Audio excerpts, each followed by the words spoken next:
Hello friends, आज हम आप सभी के लिए लेकर आए हैं वट सावित्री अमावस्या की कहानी। इसे वट सावित्री पूजन के नाम से भी जाना जाता है। ज्येष्ठ कृष्ण अमावस्या को वट सावित्री अमावस्या भी कहा जाता है। इस दिन वट की पूजा की जाती है। इस दिन सुहागन स्त्रियां बायना निकालती हैं और अपनी बहन, ननद या अपनी सास को बायना देती हैं। तो चलिए फ्रेंड्स, शुरू करते हैं वट सावित्री की अमावस्या की कहानी।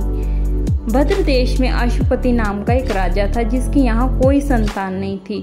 उसने बड़े बड़े पंडितों को बुलाया और कहा, मेरे यहाँ संतान नहीं है, तो ऐसा कोई उपाय करो जिससे मेरे यहाँ संतान हो जाए। पंडित बोले, भाई तुम्हारे भाग्य में एक पुत्री लिखी है जो कि 12 वर्ष की आयु में विधवा हो जाएगी। तो इस पर राजा निराश हो गया और कहने लगा, क्या मेरा नाम लेने वाला कोई भी नहीं रहेगा? इस पर के बाद राजा ने खूब यज्ञ हवन किए। पंडितों ने राजा को कहा कि तुम्हारी लड़की से पार्वती जी और वट सावित्री अमावस्या की पूजा कराना। यज्ञ होम करने से उसकी स्त्री गर्भवती हो गई और उसके यहाँ एक कन्या ने जन्म लिया। पंडितों ने उसकी जन्म पत्री देखकर फिर से यही कहा कि जिस दिन तुम्हारी कन्या 12 वर्ष की हो जाएगी, उस दिन इसके विधवा हो जाने का योग है। इसलिए इससे पार्वती जी और वट अमावस्या की पूजा करवाना। जब वह सावित्री बड़ी हुई तो उसका विवाह सत्यवान के साथ कर दिया गया। सावित्री के सास ससुर अंधे थे, वह उनकी बहुत सेवा किया करती थी। सत्यवान जंगल से लकड़ियां तोड़ कर लाता और सावित्री अपने सास ससुर की खूब सेवा किया करती। सावित्री को मालूम था कि वह जिस दिन 12 वर्ष की होगी उसके पति की मृत्यु हो जाएगी।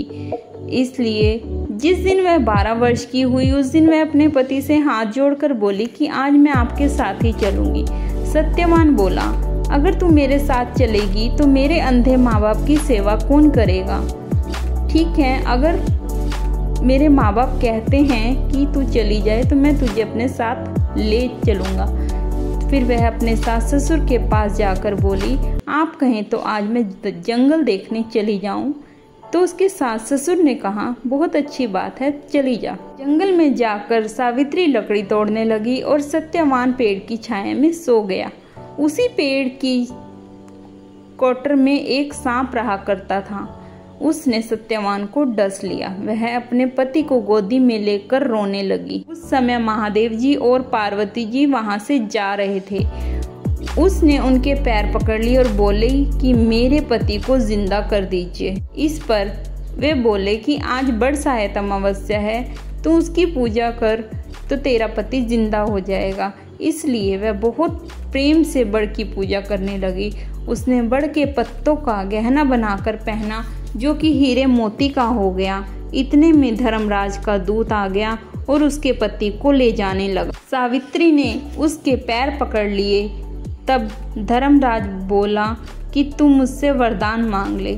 सावित्री ने कहा, मेरे माँ बाप के यहाँ कोई पुत्र नहीं है, उनके यहाँ पुत्र हो जाए। धर्मराजा ने कहा, सत्य वचन हो जाएगा। फिर वह बोली, मेरे सास ससुर अंधे हैं, उनके नेत्रों में ज्योति आ जाए। धर्मराज ने यह वर भी दे दिया। फिर भी सावित्री ने धर्मराज का पीछा नहीं छोड़ा। अब वह धर्मराज बोले, अब और तुम्हें क्या चाहिए? सावित्री बोली कि मेरे यहाँ 100 पुत्र हो जाएं। धर्मराजा ने उसे तथास्तु कहा। फिर वह सत्यवान को लेकर जाने लगा। तब सावित्री बोली, हे भगवान, आप मेरे पति को ले जाएंगे तो मेरे पुत्र कहाँ से होंगे? धर्मराज ने कहा, हे सती, तेरा सुहाग तो नहीं था, परंतु वट सावित्री की अमावस्या की पूजन करने और पार्वती जी का पूजन करने से तेरा पति जीवित हो जाएगा। से सारे में ढिंडोरा पिटवा दिया गया। कहते सुनते जेठ की अमावस्या आएगी, जब वट की पूजा करना और वट के पत्तों का गहना बनाकर बायना निकालना।